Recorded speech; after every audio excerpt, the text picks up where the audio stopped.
Hola a todos. Vamos a hacer a continuación un problema en el que hay que hacer una composición de velocidades.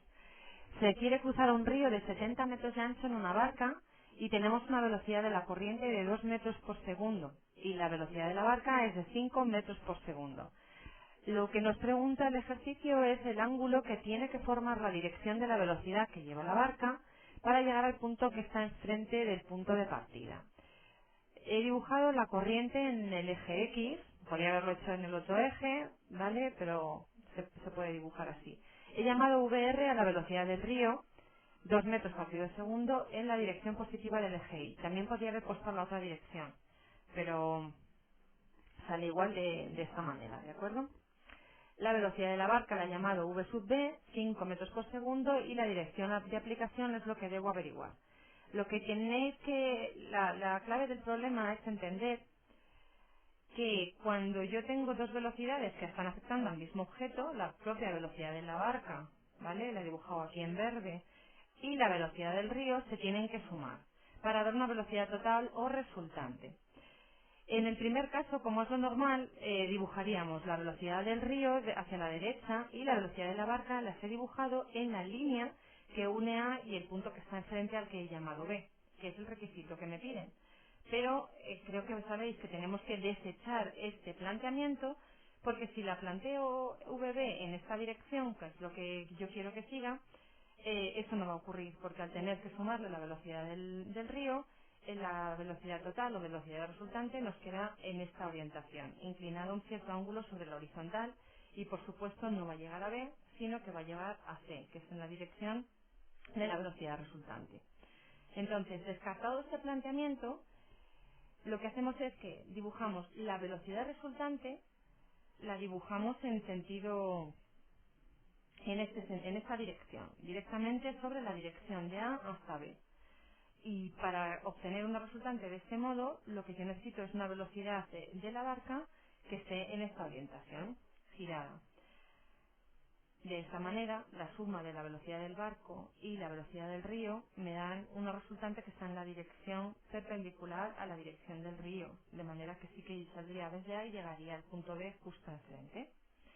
A continuación lo que he hecho es dibujaros la velocidad de la barca y la he descompuesto, porque tiene dos componentes, la componente en el eje Y y la componente en el eje X.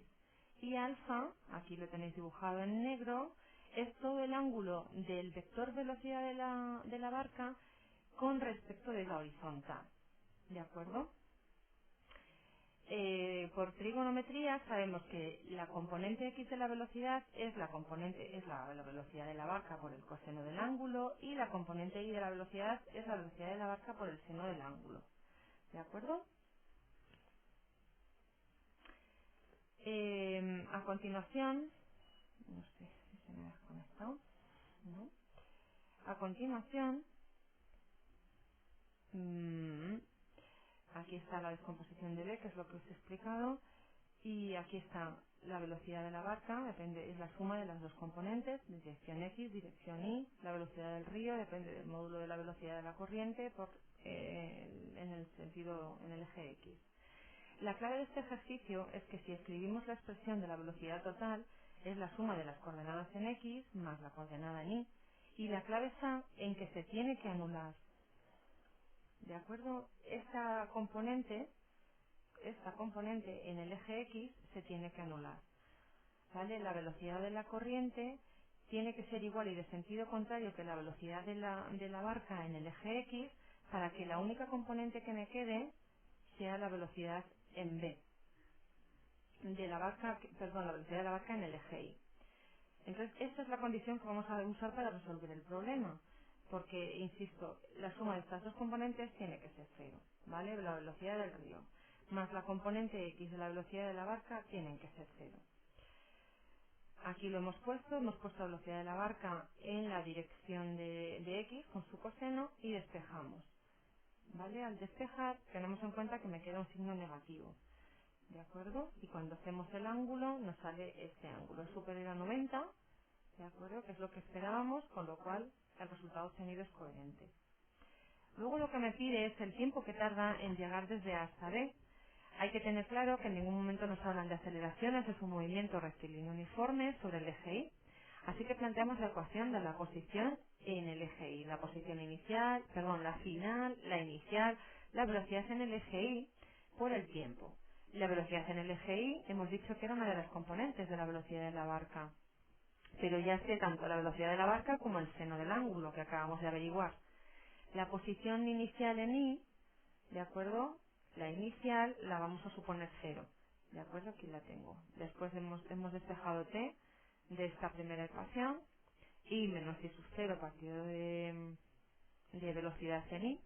Aquí he sustituido el valor de la velocidad en I, todavía literal, este que tenemos aquí, y sustituyendo tenemos el tiempo.